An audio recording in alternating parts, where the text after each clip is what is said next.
अब दोस्तों दूसरे सवाल पे आते हैं, कर्ज कितना है। और यहाँ आता है पहला ट्विस्ट। दोस्तों यदि रेवेन्यू परफेक्ट होगा तो प्रॉफिट भी परफेक्ट होगा, तो बैलेंस शीट भी परफेक्ट होगी, यही आप सोचते हैं। लेकिन जवाब इसका नहीं। पावर ग्रिड का जो दोस्तों टोटल डेट है वो है 1.4 लाख करोड़ का। अब इसे समझिए, यदि आपकी दुकान एक साल में 46 लाख रुपए कमाती है, जब आप पर 1.4 लाख करोड़ का कर्ज है, तो आप दोस्तों कितने साल में कर्ज चुका पाओगे? आपको पता है? आपको टोटल 3 साल से ज्यादा का समय लग जाएगा, वो भी पूरी कमाई 46 लाख रुपए प्रति साल आप इसमें जमा करेंगे तब। लेकिन दोस्तों यहाँ दोस्तों सुपर कप हमेशा फेयर रहता है। ये जो कर्ज है दोस्तों वो बैड डेप्ट नहीं है, ये इंफ्रास्ट्रक्चर को बढ़ाने के लिए लिया गया है, यानी कि ट्रांसमिशन लाइन को बढ़ाने के लिए किया गया है, और उसी लाइन से इसकी रेवेन्यू भी आती है, इसीलिए ये दोस्तों सही है।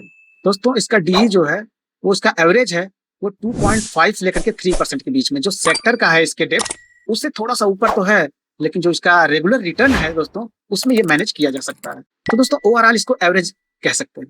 अब आ जाते हैं अपने तीसरे सवाल के ऊपर, शेयर होल्डर्स का क्या हाल है। ROE यानी कि रिटर्न ऑन इक्विटी लगभग 18 से 20% तक। मतलब यदि आपने 100 रुपए लगाए इस कंपनी में, तो कंपनी उस पर 18 से 20 रुपए कमा रही है हर साल।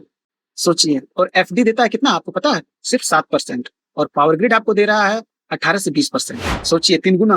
EPS दोस्तों इसका हर साल बढ़ रहा है, यानी कि अर्निंग पर शेयर। और डिविडेंड डिविडेंड तो इसके बारे में पूछिए मत, यह कंसिस्टेंट और जनरस है, यानी कि बेस्ट है। सिर्फ फाइनेंशियल ईयर 2025 में इसका डिविडेंड रहा है 4 से 5%। मतलब आप बैठे बैठे सिर्फ पैसा कमा रहे हैं इसमें यदि इन्वेस्ट किए हैं तो, और FD से ज्यादा सिर्फ डिविडेंड से। ओवरऑल दोस्तों ये बहुत ही बेस्ट है।